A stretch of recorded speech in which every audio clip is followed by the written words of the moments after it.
Hey, what is going on, Ole Miss fans? Boy, Trent is back in video, and today's guest, you guys see who it is. We got a pretty cool guest on the channel today.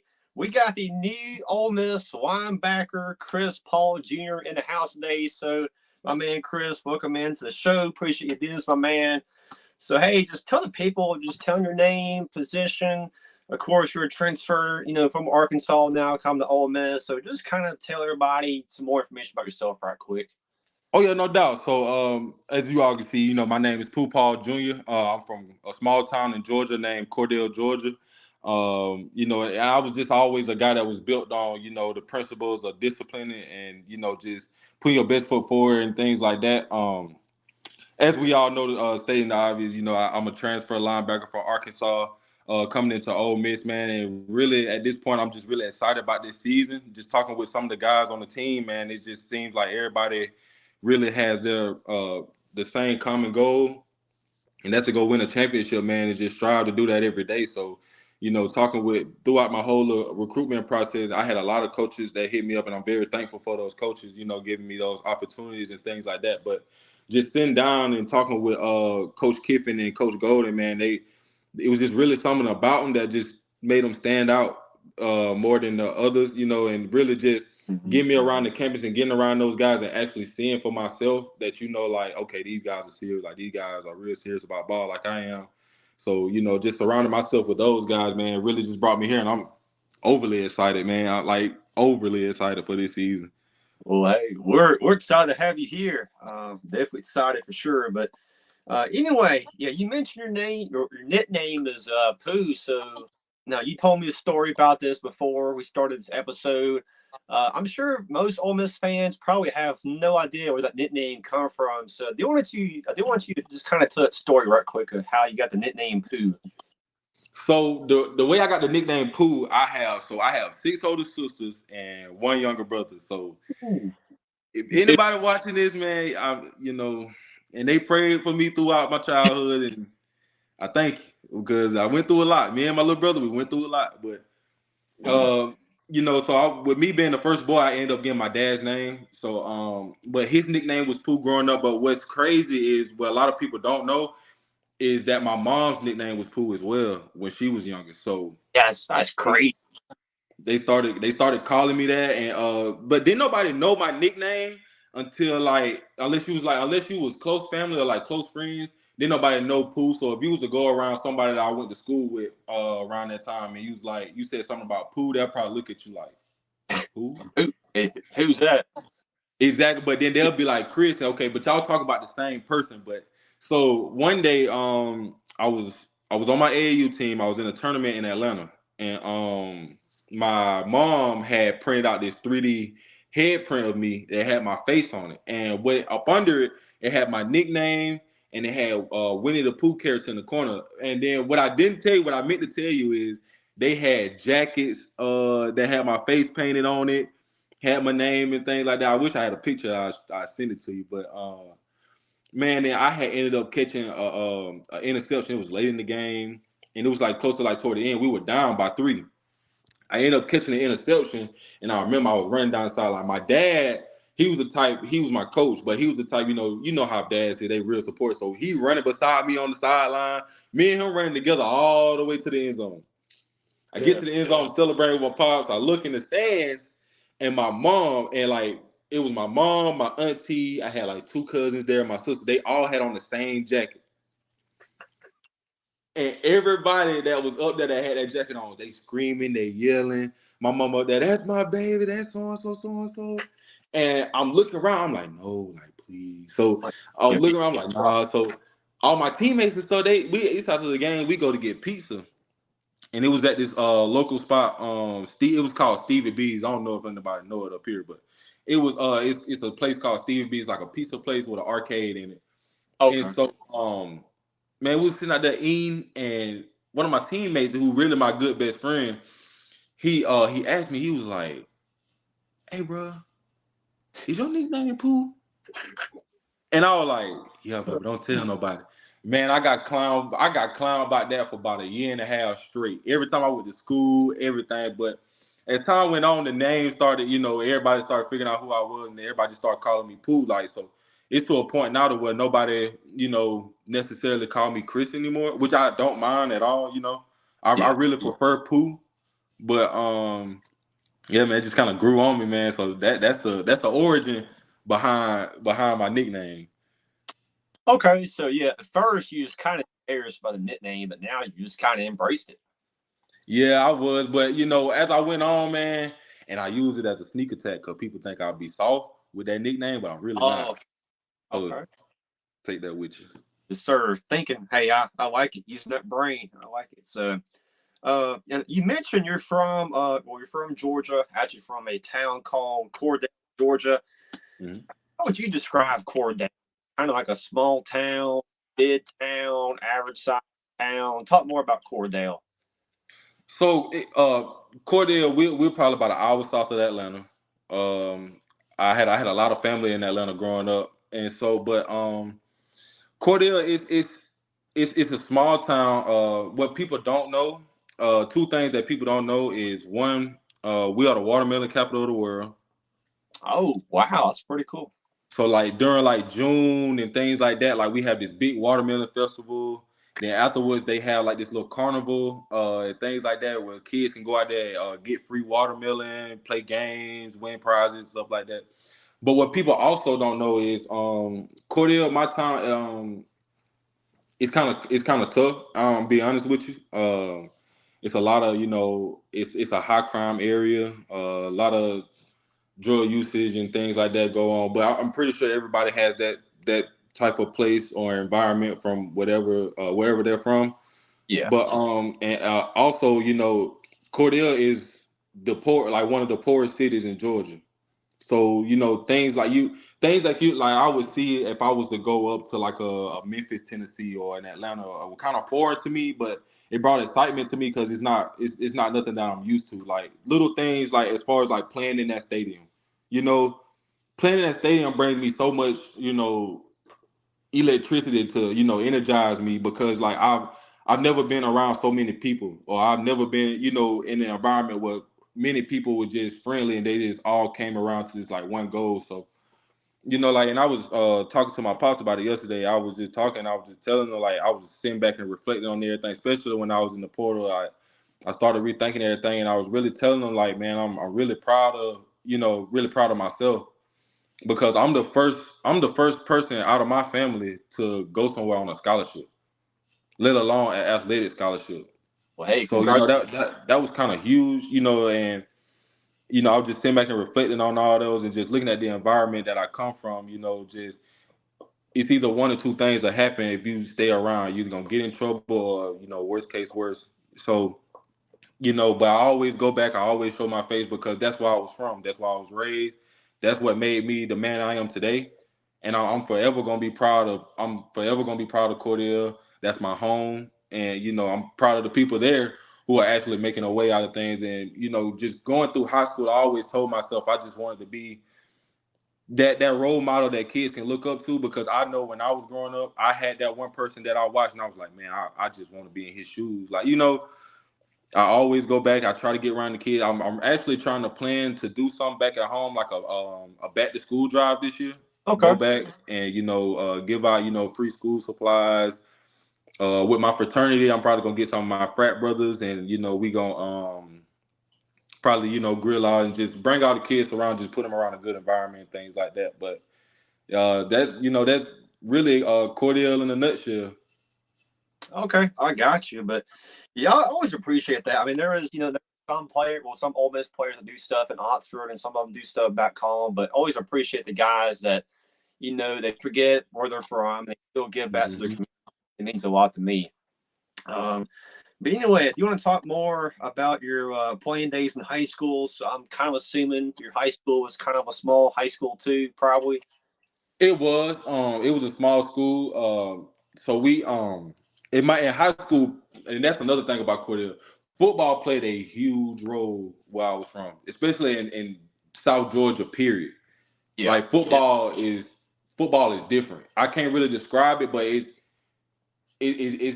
just that's where you're gonna find your physical players. That's where you're gonna find people who actually genuinely love the game down in South Georgia. And I'm not the only person that tell you. You go ask anybody. They're like, Oh, I done been on visits and things like that and talking to various coaches where they be like, my best player came from South Georgia. oh yeah, yeah. You hear all the So, time. oh yeah. Some of the best kids come from Florida and Georgia, Texas, Mm-hmm. mentioned Yeah. California, but yeah, South Georgia and Florida is always the states where you hear players coming, all the time. Exactly, and it's just like down there, man. It's just different. You just get a different vibe on a Friday night, And so out there, a couple of my accolades that I had in high school, I was 4-year letterman, 3-year defensive player of the year. Um, I was a 3-year All State linebacker, and I came out of high school. When I came out of high school, I was a 4-star recruit.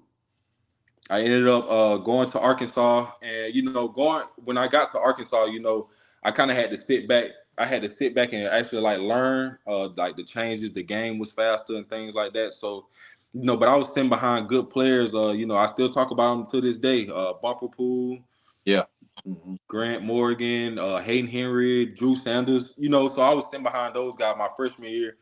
And then my sophomore year, I kind of got out there, got my feet wet a little bit, got into the groove of things. I never looked back. I was always just sit back and tell my pops, like, man, just sitting back and learning from these guys. Like, once I get an opportunity to just get out there on that field, like, I'm gonna make an impact. No matter what I gotta do, like, or what I gotta say, or what, I'm gonna make an impact no matter what happens. So I just prided myself on every time I go out there. And my pops installed that into me too. Like, every time you get out there, make it to where a coach don't want to take you out.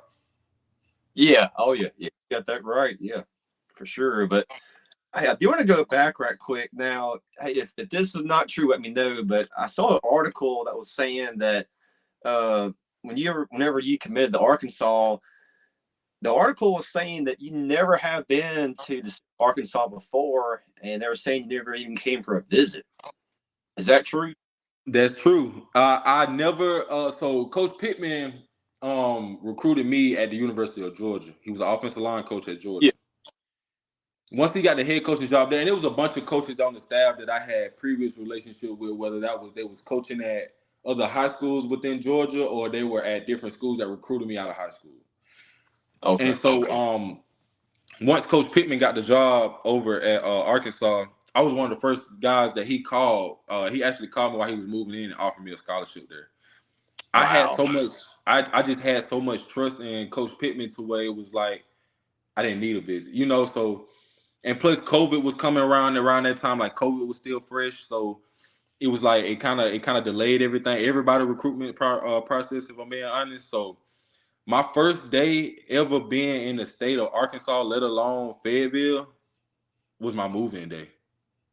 Wow. Yeah, that's crazy. Yep, it Yeah, was my move-in day. That was my first time ever entering the state of Arkansas. wow. Yeah, that's crazy. Yeah, most kids, come for a visit or well, some kids will if you're talking like transfers, like some coaches will come, to the person's town and, visit them in the town. But yeah, that's kind of crazy, man. You never been to the state of Arkansas before, never came for a visit, but came to Arkansas. But anyway, do you want to move on to Ole Miss now? So back in, yeah, moving on, late November, you entered the portal, came for a visit at Ole Miss. I think it was just a couple days later. Anyway, it was, using the portal for what, a week and a half, and then you announce that you're coming to Ole Miss. So I'm just kind of assuming that, hey, you was pretty impressed with the visit. I mean, you didn't really waste much time in the portal, so why? Hey, just kind of, why Ole Miss? Man, if I'm being honest, just what I said earlier, just sitting down and talking with Coach Golden and Coach Kiffin, man, I just felt the vibe from them. So really, honestly, before I even committed, I had already had in my mind like, okay, Ole Miss probably is a place for me, for me to go off and thrive, So I came here and I actually committed. I actually committed the same night that I got here. Wow. So when I got here, I went around, looked at the facilities. I got around Jackson Dart. Okay. I stayed around him the whole visit. Like the whole visit, me and him was together. JJ Pegues. Yeah. I was around all linebackers. Every any linebacker that you can TJ, all them boys. I was around all them boys. And so just chopping it up with those guys, man, I just felt the vibe. So to be honest with you, to be bluntly honest with you, I went back to the hotel and I told my dad, I'm like, Pops don't come in tonight. Hey, I want to be a Rebel. I want to play for the University of Mississippi, and that's just where I stand. I'm gonna close my recruitment down 100%. That's exactly what I did. that's pretty cool, man. Hey, I love that. So, um, just kind of curious, what were some of the like recruiting pitches or kind of things that maybe Coach Kiffin and Coach Golden convinced you to come to Ole Miss? Really, when I was talking with him, man, I really just kind of put it all out on the table.